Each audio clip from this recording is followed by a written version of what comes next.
Definitely logging in earlier when I come to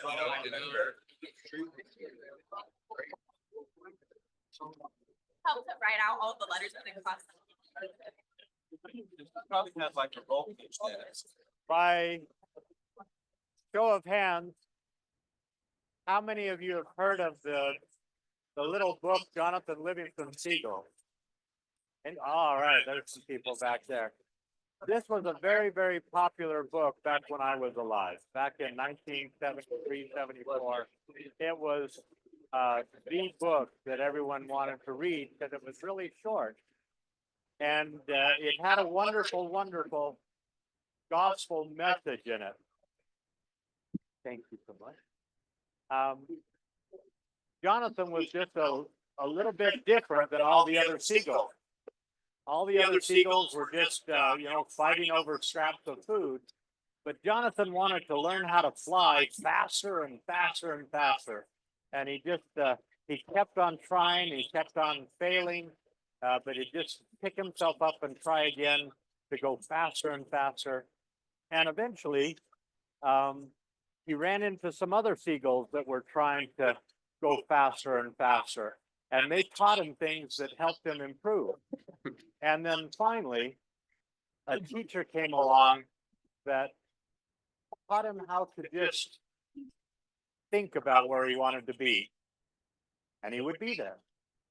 And this is one of the most profound quotes in that little book. It's strength. The goal to scorn perfection for the sake of travel go nowhere slowly. Those who put aside travel for the sake of perfection go anywhere instantly.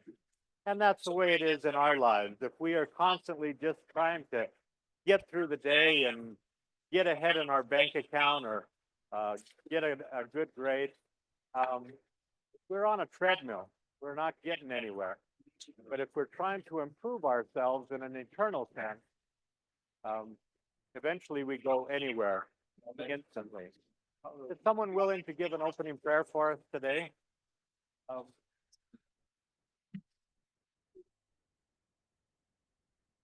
Thank you.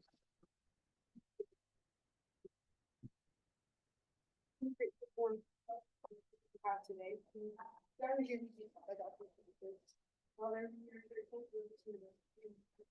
One thing that we have to be here to further our education. Father, please help us to and all that we will successfully assignments. Heavenly Father, please help us to the spirit is here on this campus and find ways to serve others. Amen. Thank you very much.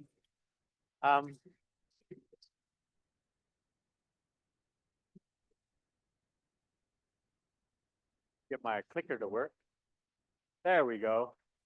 Let's take some attendance now that we're all here in our seats. We're all in our places with nice smiling faces. Okay, now you can play. To be an icon, it's a beauty. You're right. It's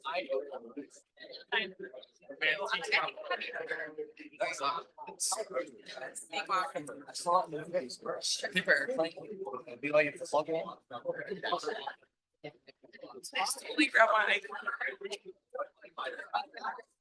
Okay, last call, people. Get your attendance point. Emmett and Spud got tickets to Arizona. Yeah, they're coming next week. Okay, we're here.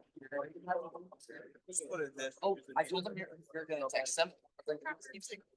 Last day, we talked about this idea of equilibrium. And Stop. You're gonna text your ex. I'm used to teaching a whole bunch of architecture students. Back at Montana State University, this class was mostly filled with architecture students.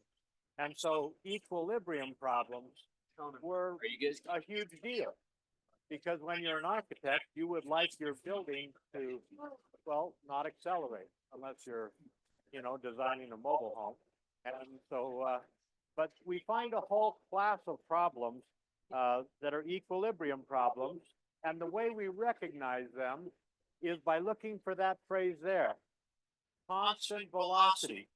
Or sometimes it just says constant speed, but it's obvious that it's in a straight line, which would make it constant velocity, which makes it zero acceleration. That should scream to your brain, balance. My free body diagram should be balanced. Now, in this sample problem that came from an old exam, we're told that the normal force by the ramp on the block is 80 newtons. And we want to find the mass of the block. Ooh, we haven't been there before. Usually we're given the mass of the block and we're asked to find the forces. Well, this is just like dancing backwards. You can dance either forwards or backwards, unless you're a guy, okay? We also want to find the coefficient of kinetic friction. Well, that's also a little bit backwards. Usually we're given that coefficient, but this time we're asked to find it. And you might be asked to find it on an exam. So let's see how we might do that. Let's work this problem.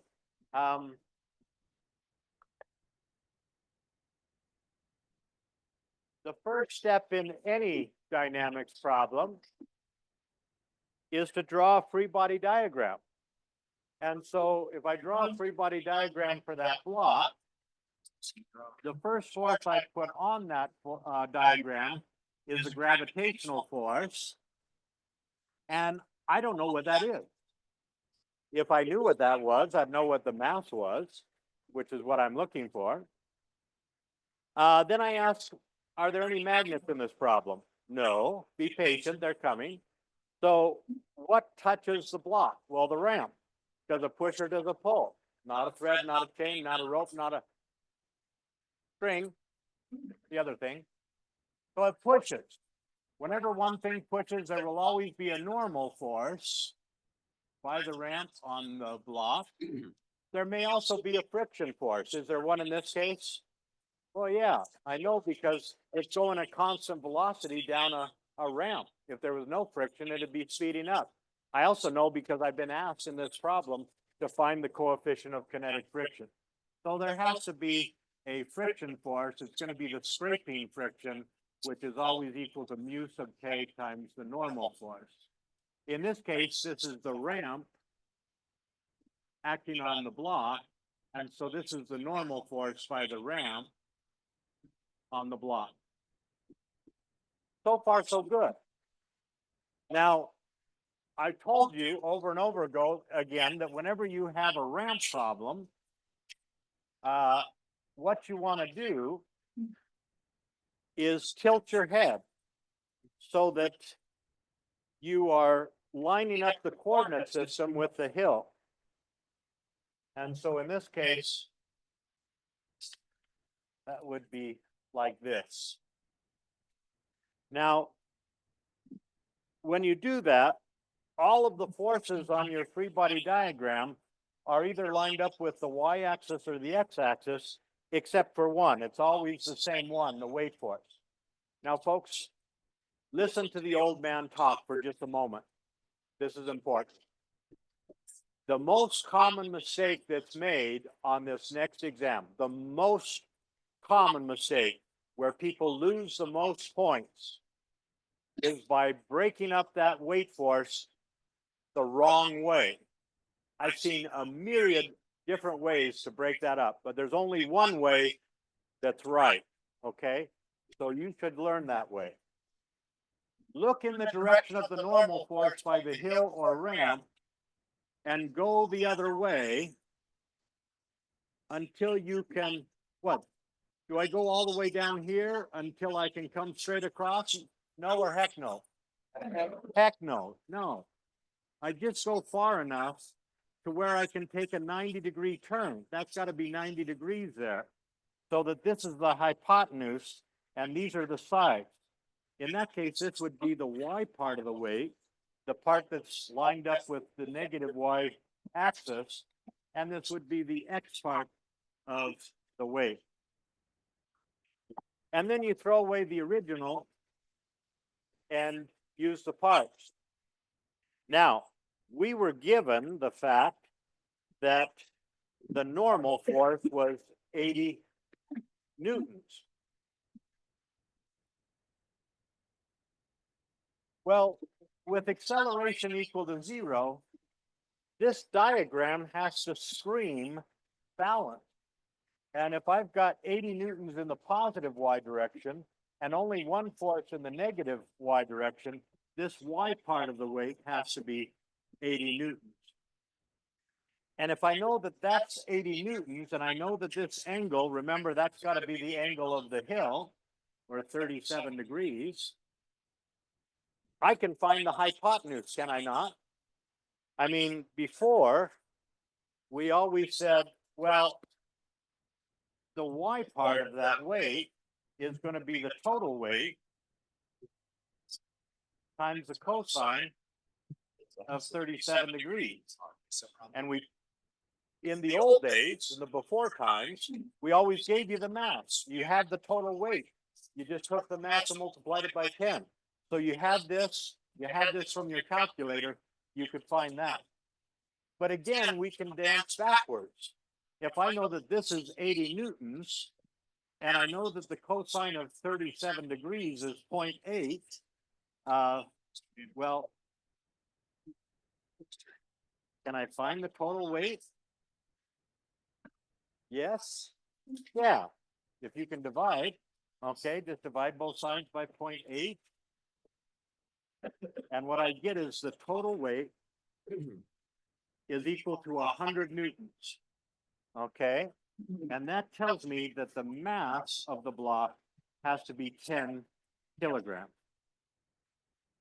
See if your neighbor followed that reasoning.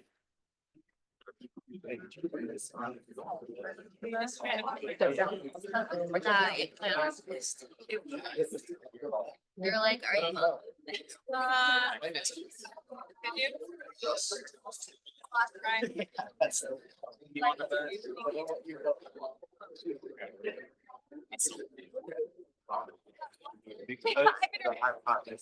Are there questions about what we just did there?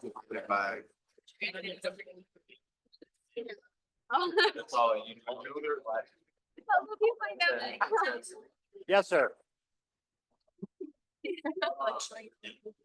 When it's at 37 degrees, when you have your weight to the just weight, why is that all at 37 degrees? Oh, okay.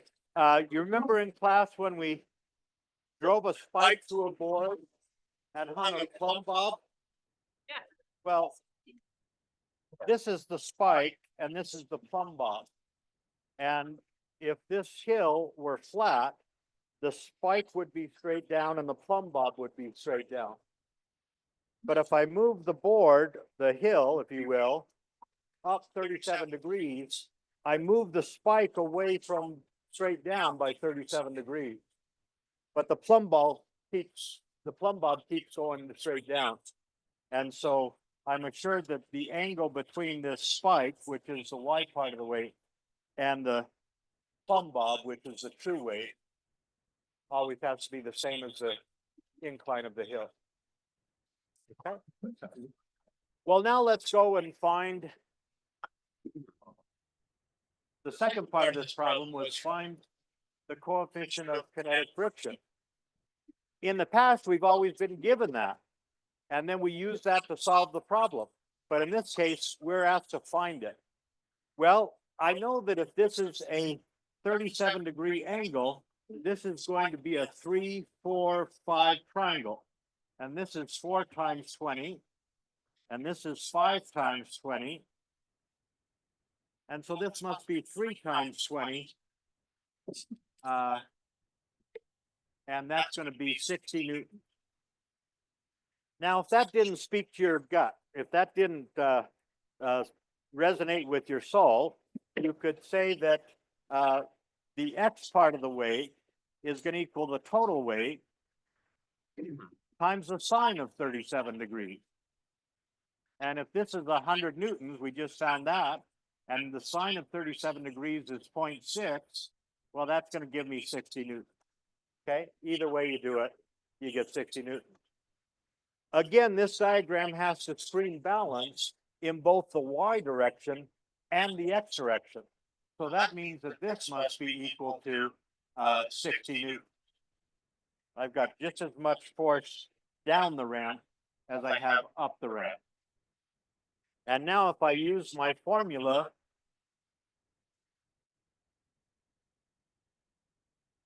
for kinetic friction, if this is 60 newtons and the normal force was given as 80 newtons, I can find the mu sub k as 60 newtons divided by 80 newtons, which is 0.75. It's a fairly rough surface.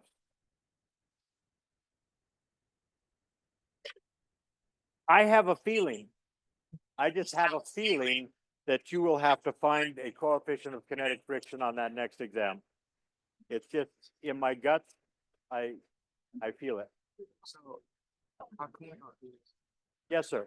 How do you get the 60 newtons again? Ah, did you see how I got the 100? Yeah. Okay, well, this is the right triangle, and this is the hypotenuse, and this would be the opposite side. So if you use Sakatoa, the opposite side over the hypotenuse has to be the sine of 60 degrees. So, I mean, sine of 37 degrees, what I meant. So sine of 37 degrees is equal to opposite side over the hypotenuse. If these the x The component of opposite side is the x part of the wave, Not going hypotenuse is a Is it 100. accelerating to the left? no, it is going to it's constant there. Do this thing. Okay, You please Be better. good job, I got 45 there. everybody. Let's, Accelerating. if you turn that page over, we have a problem that I call the gauntlet.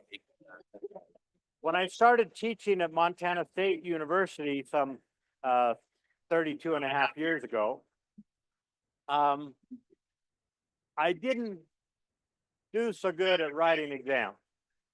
And the average on the exams was typically around 40%. It was ugly. It was really grim. But this is a problem that I put on the very first exam, the very first exam on dynamics, that first semester. And I call it the gauntlet because out of the large class, I had about 350 students. Out of the large class, everyone got parts A and B right, pretty much. Most of the class got part C. And then things started falling apart. And by the time we got to the end of that page, only a handful, around 5 students, got it right. And that taught me that this was a wonderful, wonderful teaching question and a terrible, terrible exam question, okay? Now, we're not gonna have time to work it today, but I would encourage you to try to work it over the weekend. And then on Tuesday, we'll talk about this problem and see if you can get all the way through the gauntlet.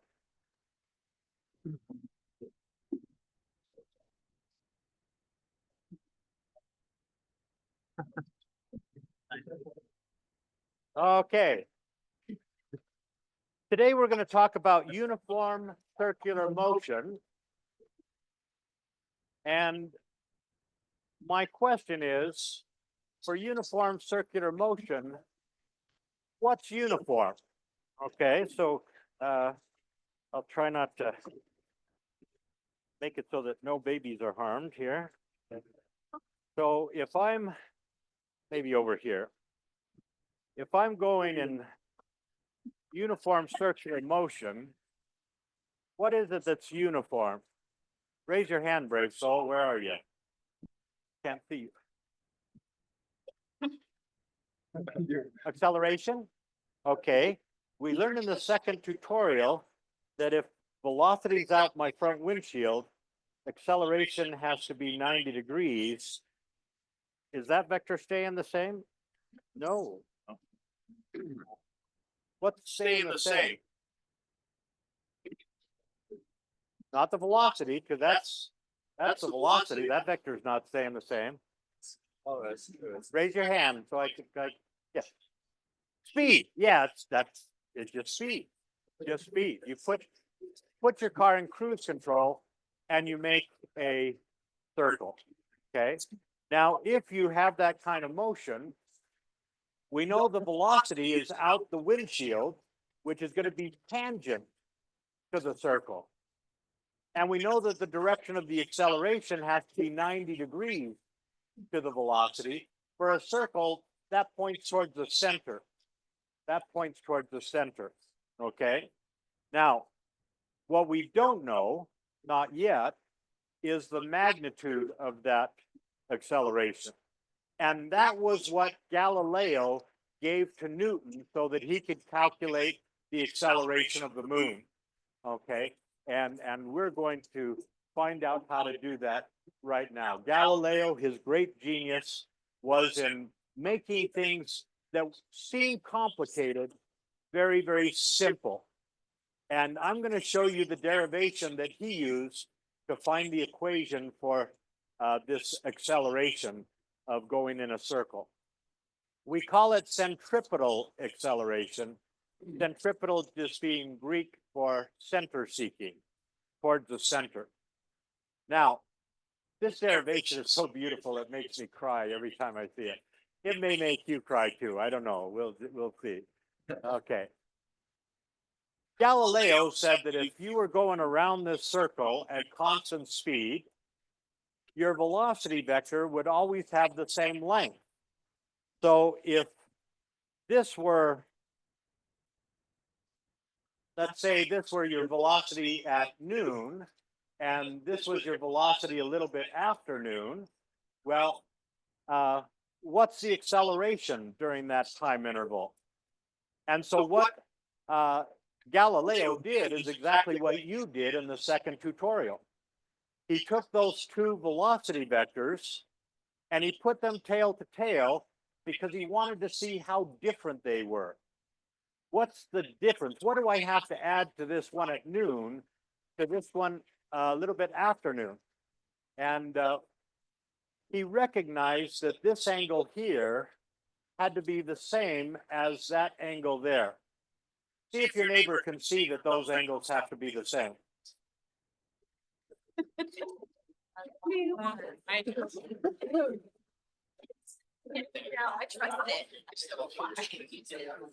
I bet you don't mean velocity to.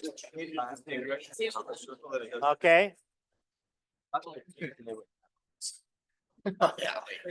Again, this was easier with the architecture students because I could just say, imagine you had a T-square and you were trying to hit your roommate with it, okay? As you move the vertical part of the T-square through a certain angle, well, since this part of the T-square has to always be perpendicular, it moves through the same angle. Does that make sense? You guys are just pre-med, so no guarantee. Okay. Now, what Galileo was looking for was that green arrow right there, because that was the change in velocity that you have to add to the velocity at noon to get the later velocity a little bit after noon. And there's the plus sign right there, right there. This plus the change gives me that. And then what Galileo did is he looked at this little arc length there. And he said, how long is that arc length? Well, it turns out that that's just how fast you're going times how much time you had between noon and when you took this picture here. That's just, you know, how far did you get on your road trip? Well, what was your average speed and how long were you driving? That's all it is. And here's the genius of Galileo. He said, this triangle is similar to that triangle. And the other scientists laughed at him and said, oh, Galileo, you are a funny guy. That's not a triangle, that's a slice of pie. Huh. your derivation's bogus. And then Galileo said, well, wait a minute. I waited 2 seconds after noon. What if I just waited 1 second? What if I just waited a tenth of a second or a hundredth of a second?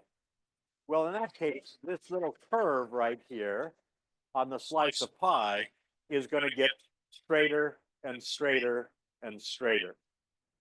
And so he argued that you could eventually make that little arc so small that it looked completely straight. And then he used the fact that if these are similar triangles, then I have a ratio. The green part of this triangle divided by the green part of that triangle is equal to the long part of this triangle divided by the long part of that triangle. And then what Galileo realized is that he was almost there. What he was looking for was the acceleration, which is the change in velocity divided by the change in time. He just had to get rid of that velocity down there in the basement. So what he did is he multiplied both sides by v, and he got this formula, which is one of the most powerful formulas in physics. It's called the centripetal acceleration. That's the magnitude of the centripetal acceleration.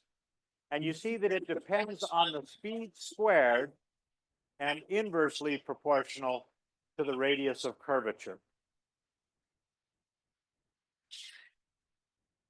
See if your neighbor's crying. See if that made them weep with joy. Right now.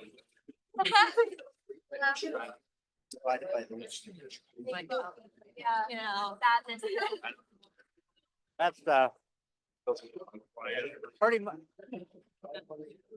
pretty much the same as listening to a Jeffrey R. Holland talk, right? But I don't know about My daughter and her family like to have bunnies around the house, and they had a Holland rabbit that they called Jeffrey R. Holland, O-U-R, Jeffrey R. Holland. Oh, I don't know. But after he showed me how to do it, I could do it in a day. What else is gonna make it?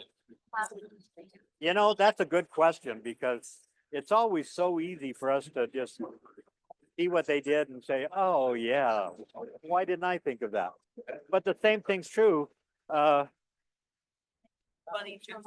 with NVIDIA. I mean, why didn't we all see that that was going to blow up and get all special?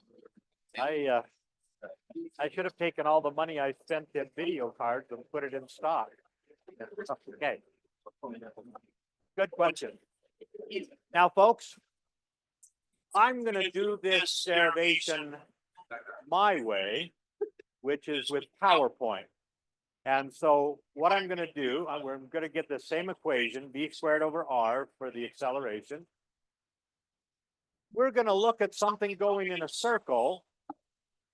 And if we want the acceleration right at that point, we're going to look at the velocity vector a half second before and a half second after that point, okay? And so the time between this vector, velocity vector, and this velocity vector is 1 second. And then I ask myself, how different are those vectors? Well, they're the same length, but they're not the same vector. If I put them tail to tail by bringing this one down and moving it to the tail of that one, I see that there's a difference there. And the difference is going to be what I have to add to the earlier velocity to get the later velocity. So that's my change in velocity. Now, because that change happened in 1 second, well, that's what acceleration is. How much did your velocity change in 1 unit of time, in 1 second? And so that is my acceleration, my centripetal acceleration, my center-seeking acceleration, okay?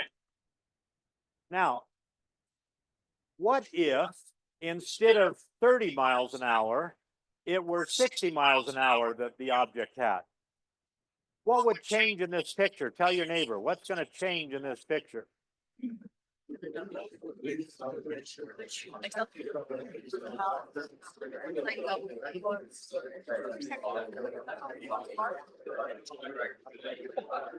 velocity figure out Like when I get further around. why it's bigger. If I would tell them, make myself so much. Yeah, I didn't see it. You're right. You're right. Yeah. Okay, I don't know. Same circle. what did we find? What changes? Raise your hand, brave soul. Good, sir. The magnitude of all the vectors. So the magnitude doubles. What else? Double for those ones and it would quadruple for.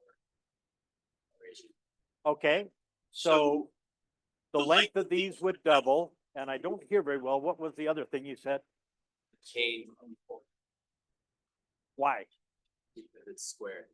Because it's, Velocity is squared. it is, but that's what we're trying to prove here. What about the distance between that point and that point in 1 second? What's that gonna do?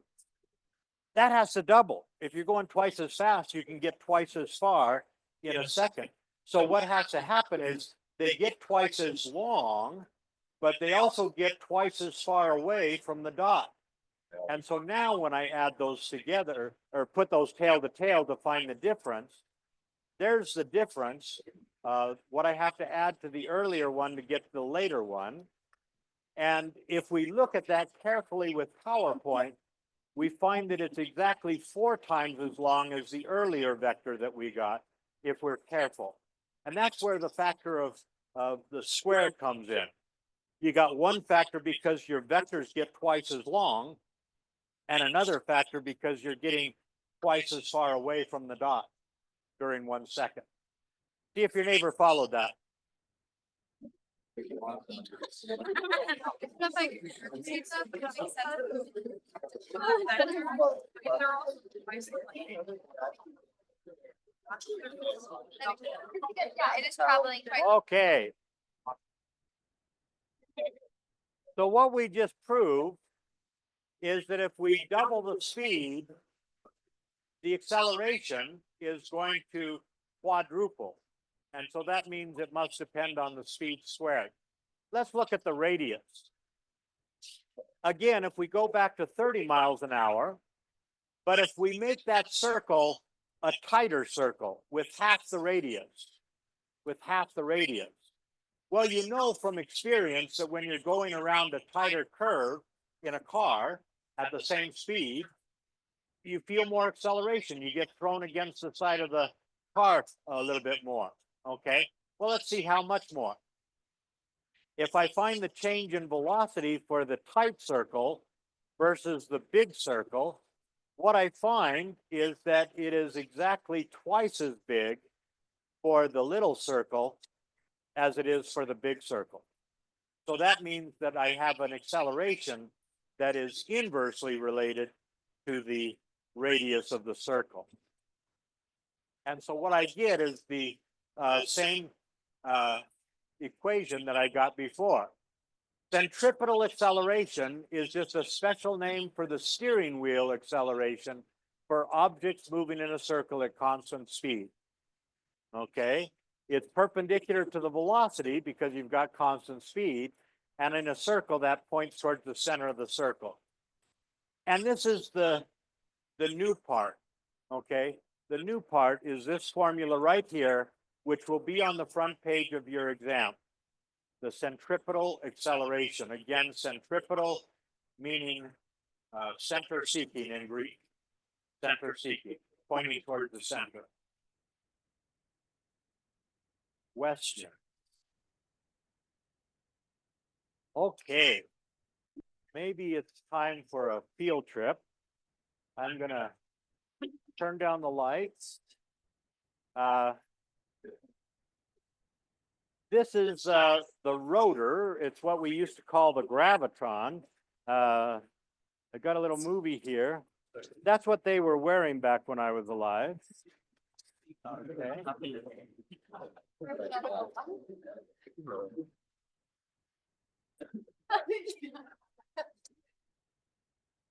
Come on, you can do it. There we go. So you get into that room and you stand up against the.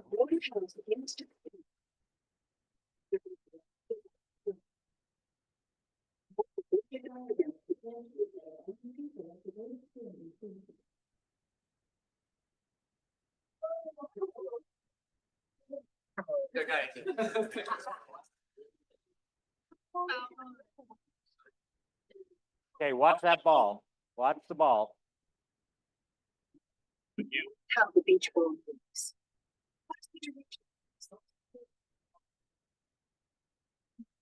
Okay, and then we drop out the floor.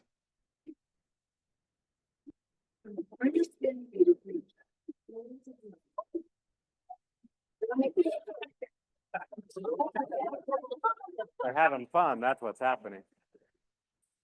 The motions that you see these people.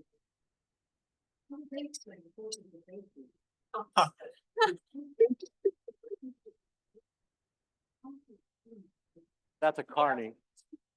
Survive, bro. Don't cheer.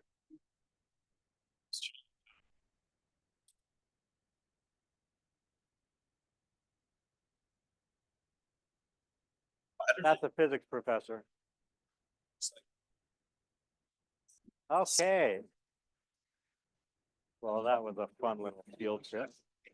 Next midterm, we're gonna have to do. You know what? Okay.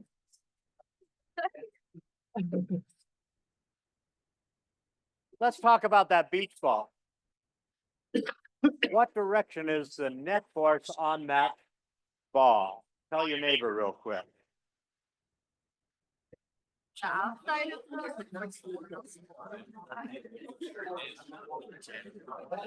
Find that direction. Okay. Let's draw a free body diagram for that ball, shall we? The first force I put on any diagram is the weight force. What else do I have?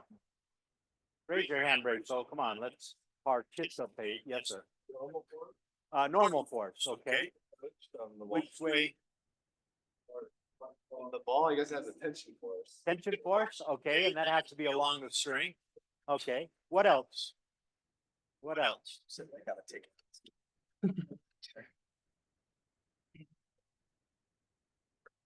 Nothing? What about that force there? You saw the ball go out, right? What's causing that force? The centripetal force, okay. Now, it turns out that all macroscopic forces are caused by things you can taste, smell, touch. What thing is providing this outward force? What thing is it? Air, okay. It turns out, I don't recommend this, but it turns out if you suck out all the room in that, suck out all the air in that room, not all the room in that air. Old guys. If you find me at Albertsons grazing at the salad bar, just take me home. If you suck all the air out of that room, they still get pinned to the wall and the ball still goes out. So it's not the air. What is it that's pushing that out? Folks, this is one of the most important tools in your toolbox. When you're trying to label a force, if you cannot find a boogeyman to blame that force on, it don't exist, okay? That is just not there. That's my free body diagram. I know because I followed the recipe. I put the weight force on. I then asked, are there any magnets? No. So all the other forces have to be contact force due to something that touches the ball. What touches the ball? Just the string. Does it push it? Does it pull? It pulls. For everything that pulls, I get one tension force. I'm done. I'm done. But that diagram doesn't scream out. It screams in. Does that seem wrong? Does that seem wrong? Well, if I break that force up into its parts, its vertical part and its horizontal part, and I throw away the original and use the parts, that's what the diagram looks like. And that screams towards the center of the ride. Now, what direction is the net force on the ball? In, not out, in. Well, that's the direction of the acceleration. And we've said for weeks now that the net force, the free body diagram, has to scream that acceleration, right? So if the acceleration is in towards the center of the room, so does the net force. But wait a minute, Greg. I saw with my own eyeballs that ball go out. But I saw that happen through the lens of a camera that was accelerating, that was going in a circle. And that's not the way we do physics. Suppose Jonathan Livingston Seagull was just flapping his wings, hovering over that ride, looking for a target to poop on, okay? Seems very celestial. But he's just looking down at this ride, and suppose he can see through the roof. Well, what he sees is Billy going around in a circle. Well, that's not the motion that Billy wants to have, okay? If Jonathan Livingston Seagull, if he could blink and make the walls go away, Billy's going to go flying off in a straight line straight over the popcorn vendor, right? He wants to go in a straight line. But the wall is pushing Billy back in the circle. He wants to go straight over the popcorn vendor, but the wall is constantly pushing him back into that circle. Likewise, that ball wants to go in a straight line right over the popcorn vendor, but instead it's the string that's constantly pulling the ball back into the circle. Now, let me give you another example.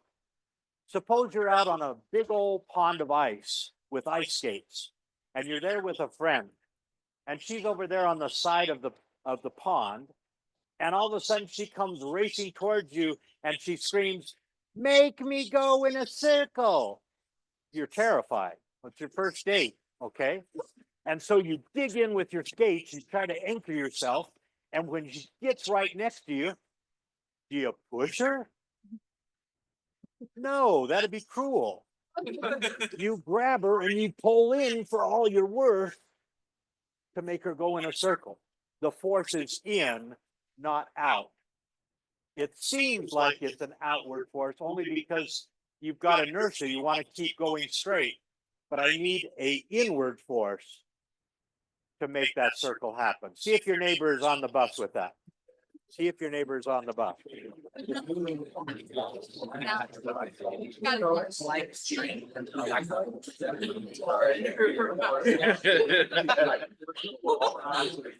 feel like you want to go out. It's pushing them down. So it's like, here's my trajectory. Yes, sir. Just not spank. But then you got the ball. It wants to go that way.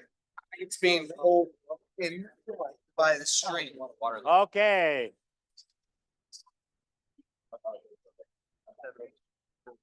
Are there questions on that? Yeah. With that? Oh, the person does have a centripetal force. That's when you're in this ride, you feel like you are being pressed back into the wall, and there's a whole lot of pain if you go fast enough. Well, that's really the wall pushing in on your back. And the faster and faster you go, the bigger that push is until you're going to get bruises. Okay, there is a centripetal force. So for an object moving in a circle, this is kind of a summary slide. the acceleration points towards the center of the circle. And by Newton's second law, the net force also has to point towards the center of the circle. Now, folks, here's where I have to apologize on behalf of all the dead physicists that went before me.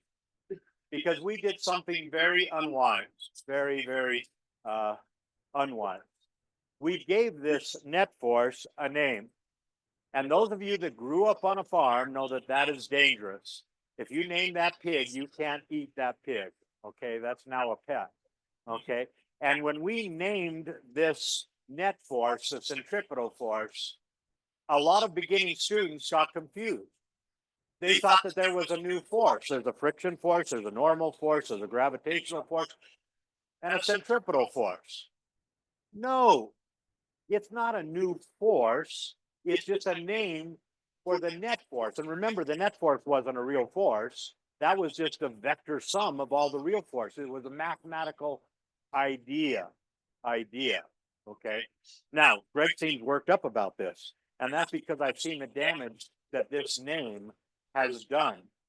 I was doing a doctoral level exam for a grad student, and I was just playing devil's advocate and asking him to essentially draw a free body diagram for something that was going in a circle like Billy. Okay. And he put the weight force and the normal force and the friction force, and then just being a really mean person, I said, what else? And he looked all concerned, and then his face brightened, and he said, oh, the centripetal force. No, that doesn't go on your free body diagram. Okay. Which force is the net force here? Well, it's the sum of all of those three forces. But I know that that ball didn't have any acceleration up or down.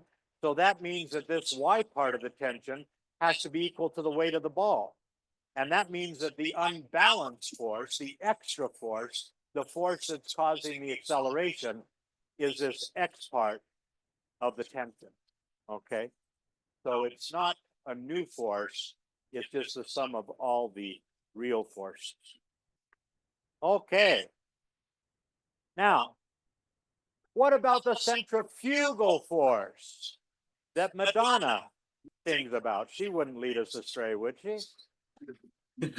It turns out that that centrifugal force does not exist, regardless of what Mr. Wizard said. Now, there's a story behind this.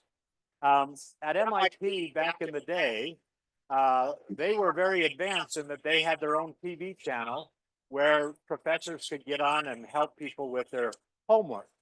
But one of the things that they liked to put on that MIT station was Mr. Wizard. And my young children and I would sit on the couch and watch the little TV that we had, a little black and white TV, and watch Mr. Wizard. And that's the way we would bond. That's how geek families bond, okay? Well, one day we were watching Mr. Wizard, and he was talking about these people at a carnival going on this roller coaster. And he started talking about the centrifugal forces on those people. And I was off that couch so fast across the room and punched off that TV. And I said to my young children, you may never, the rest of your lives watch Mr. Wizard. And that is one of the rules that we raise our children with. No, really. And it's important because in our household, we only had 3 rules, and that was one of them. That was important enough. That was one of them. Okay. I'm sorry, what's that? No question? Don't want to know what the other 2 were? No sex on the first date. And you can't date the same person twice. That worked for us. However you want to raise your children, just figure it out. Figure it out. Okay. Now, we're going to explore this centripetal force by swinging a bucket of water, and I happen to have a bucket here. I've got I had a prop here. You saw the ball go back like this, but I was just using your imagination and it's just as good. Okay. Let's fill that bucket with some water. Okay, about 1 kilogram of water. Okay. And now what we're gonna do is, and I'm using the royal we, I'm gonna make that go in a vertical circle. And we want to calculate the normal force by the bucket on the water when it's at the top of this circle and when it's at the bottom of the circle. Okay. So let's get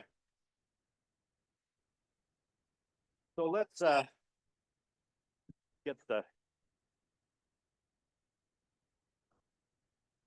so let's first of all start at the top. Let's draw a free body diagram for the water at the top. The first force we put on any diagram is going to be the weight force. And then I asked, are there any magnets in this problem? No. So what touches the water? Well, the bucket. Does it push or does it pull? Well, it's not a string, not a thread, not a rope, not a chain, so it pushes. Whenever one thing pushes on another, there will always be a normal force. Now, if I think of the normal push by this bucket on the water, it's pushing in on all the sides, and that's going to cancel all the way around. So the push by the bucket is due to the bottom of the bucket. And since the bottom of the bucket is up here and the water's down here, a push by that bucket is going to be down. And so I'm going to put the normal force down. That feel okay? Now, I'm done. That's the free body diagram at the top. Okay. And I want that diagram to screen the direction of my acceleration. And indeed, we found that the acceleration for something going in a circle has to be towards the center of the circle. And so that diagram screams that acceleration. Now, here's a question. If the water's above Greg's head, and if the acceleration is down towards Greg's head, why doesn't the water fall on Greg's head? And some of you are saying, yeah, why? That'd be a better demo. Okay. Yes, sir. Because the acceleration is just opposite? Say what? Because the acceleration is just opposite a second before? Oh, the acceleration is opposite what? 1 second before? Oh, 1 second before. Before it got to the top? Oh, what direction was the acceleration 1 second before? It was up, right? Oh, no, it was towards the center of the circle. If I'm going at constant speed, it's always towards the center of the circle. Why doesn't the water just fall on Greg's head? Remember the cannonball. If the cannonball has enough horizontal velocity, it keeps falling, but it keeps missing. Okay, so is that what you wanted to say? I was just gonna say the velocity doesn't change instantly. 10 points for Gryffindor. Yes, that is exactly right. So if I stopped at the top, then the acceleration is going to be straight down, and that's the direction of the velocity. But if I have a large velocity this way with an acceleration that way, well, that causes the water to go in a circle, which is what we witnessed. Okay? Now, so there's my velocity, there's my acceleration, and so it causes it to go in a circle. But how big is that acceleration? Okay, how big is that acceleration? Well, let's do a little calculation. We said that centripetal acceleration was v squared over r. So let's assume that r is 1 meter for the Greg, and that seems about reasonable given this recent picture of Greg. Okay, about 1 meter. He looks happy. Okay, and let's find v. And suppose that I go around the circle once a second. And I left my Mickey at home, so we're gonna have to improvise. We'll go 1,000, 2, 1,000, 3, 1,000, 4, 1,000, 5, 1,000. Okay? So about 1 second for each once around. So if I use that assumption of 1 second and I use the radius of 1 meter, 2 times pi times 1 is about 6, and divided by 1 second is about 6 meters per second. Does that seem right? Ballpark? Okay. So if I plug that up into my formula there, I get 6 squared over 1, or 36 meters per second squared for the acceleration. How we doing, folks? Check on your neighbor.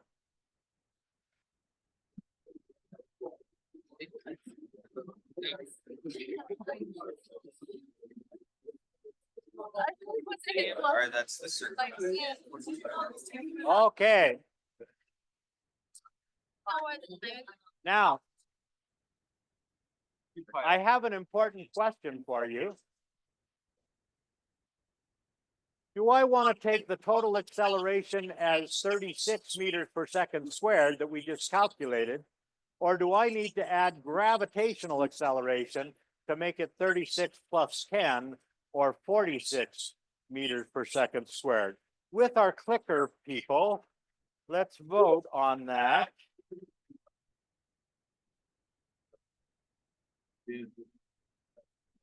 Okay, now you can click. Now it's open.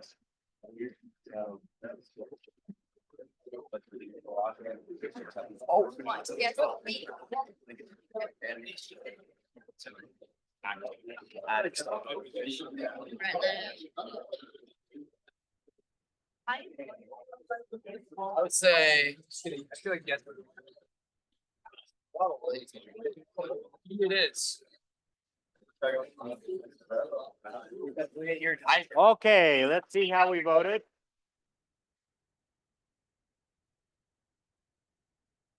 Last call. Your vote in.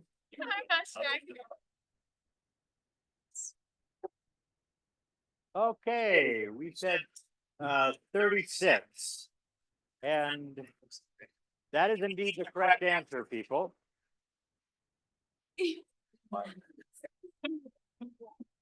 So why don't we have to add the 10?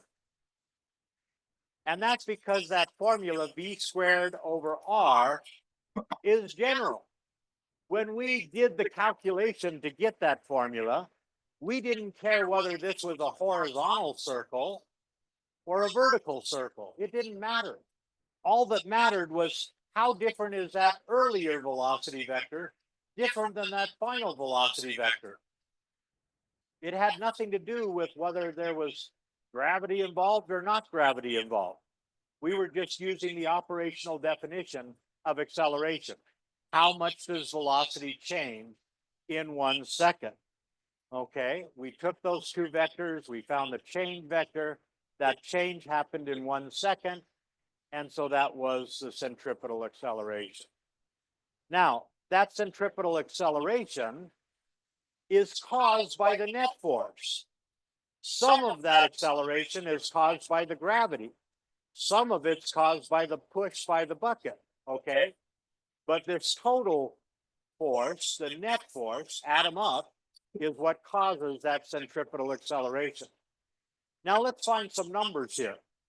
I know that the net force, the total force, has to be the mass. We said that was 1 kilogram of water times the acceleration, which is going to be 36 newtons down. I also know that the weight force, mass times g, is going to be 1 times 10 or 10 newtons. So what's wrong with this diagram? What's wrong with my picture? How long should this vector be? Yeah, it should be 3.6 times the length of this vector. It goes clear through the floor, but we didn't want to damage the floor, okay? So this has to be much longer. Now, what if we swing a little bit slower? What happens to this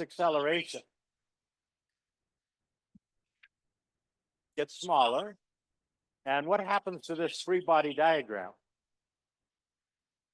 What changes? Does the weight of the water get smaller? No, that's diet or exercise. So that means that the normal force has to get smaller. So let's try that experiment. So if I get that going, 1,000, 1,000. Now let's slow it down, slow it down, slow it down, slow it down.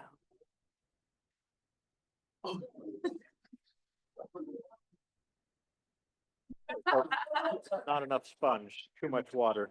Okay, I've got sponges in there. So at Montana State, we didn't use sponges. We had this powder that you'd put in there, and when it was added to water, when I poured the water in, it had turned into this super, super stiff Jello jiggler type thing, and just like it was solid. And we hired a new demo guy when our old demo person retired. And when I was going to do this demo, Jerry, the new guy, said, "Well, how much powder do I put in, Greg?" I said, "I don't know. Mark always did that. Just put some in." Well, he didn't put enough. And so when I got it up like this, it was just runny Jello. I got slimed all over the place. Nasty. Okay. Okay, so let's look at the diagram when it gets down to the bottom. There we are at the bottom. So now I still have weight down, but the only other force is the normal force by the bucket on the water. And since the bucket bottom is below the water, that would be a push up. So if I have acceleration towards the center of the circle, what's wrong with this three body diagram? Yeah, it's got to scream up. I got to have more force up than down. Well, if I use Newton's second law and I use the same acceleration because I'm going the same speed at the bottom as the top, I still have a net force of 36 newtons. But now the 36 newtons has to point up. And so now that normal force, if the weight force is 10, how big does that normal force have to be? Tell your neighbor real quick. How big? Shout it out. And a mighty shout went up through the land. 46. Thank you. Thank you. Thank you. Okay. 46. Okay. Questions on that we just did? Okay. In preparation for this week's tutorial, which remember is the mother of all tutorials, the one tutorial to make you cry. It's going to be so fun. In preparation, we're going to take this pre-test. Good, sir. That's there. Where's my helper? Okay. Your helper. Your helper. Your helper. In the back. Mr. Rogers says always look for the helpers. Okay. Always look for the helpers. When you're on they'll probably be sitting somewhere else tomorrow. No. You're with one that did that? No. What happens after you're out of with letters? I didn't even notice. I just.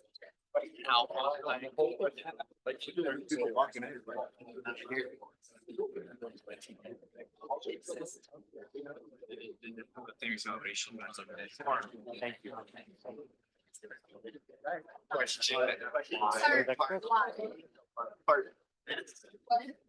Who needs one still?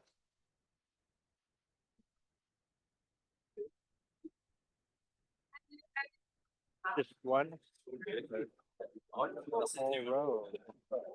Does this girl need them? Okay. Raise your hand if you need one. Share it with your friend there.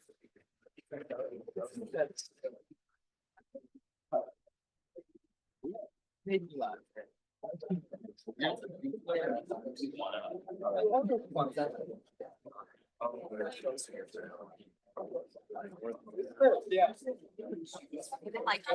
don't say that. I was like, oh, no, not that good.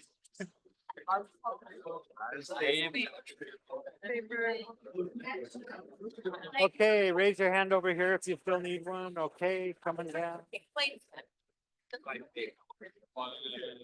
They might have. You're so funny. Hi. Okay, there are two sides to this pretest. So go ahead and work those both sides.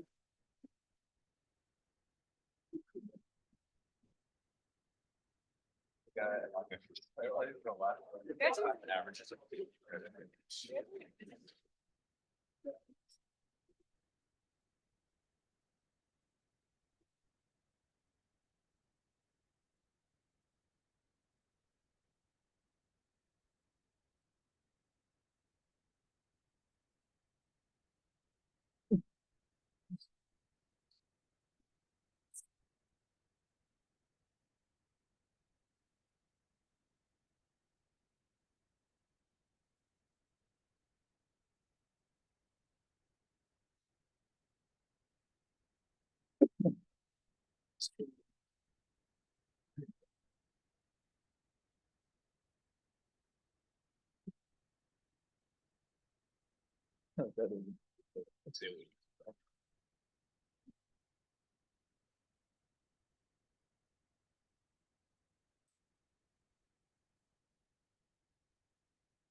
What's the stuff with big C?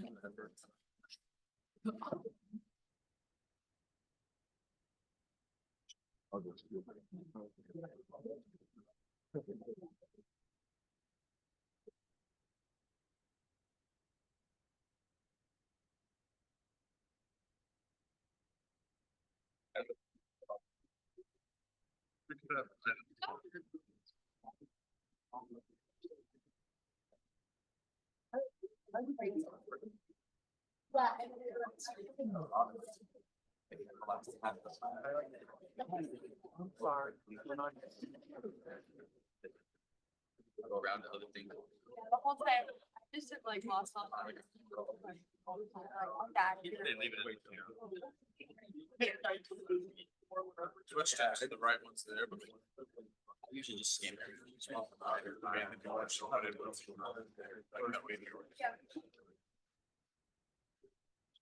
Yeah.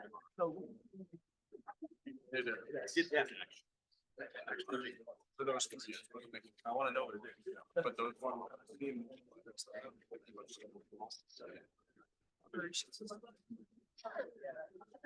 Section for example.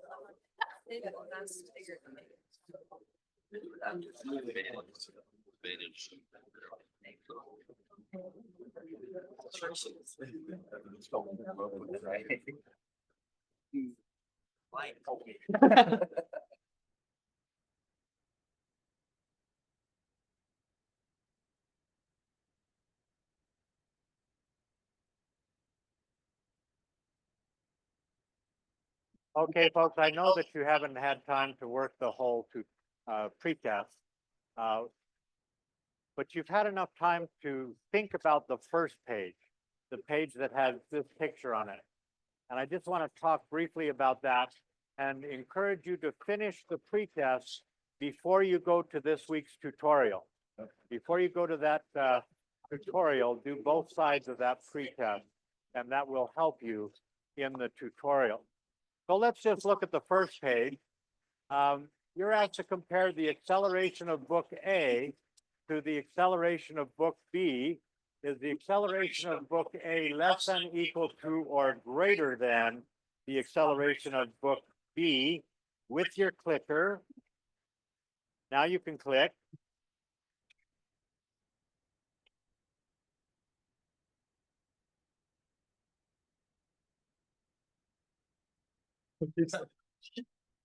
I do.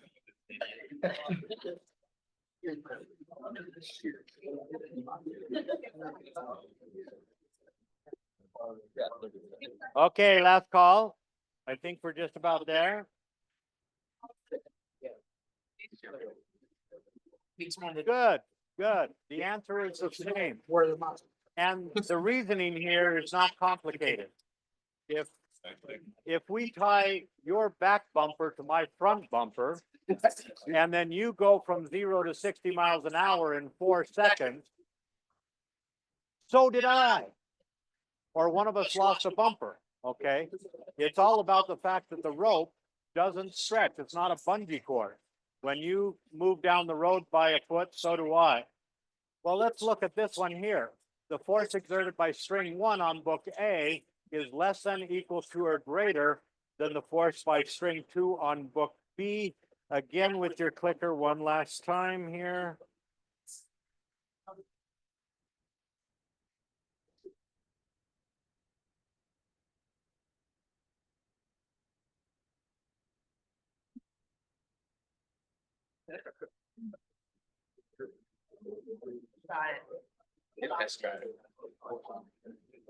Okay, we've got a few more people that need to click. They're almost there. Good. Okay. Oh, we're all over the map there. Okay. So we'll talk about that on Tuesday, people. Have a great weekend. Always tell us. Conference.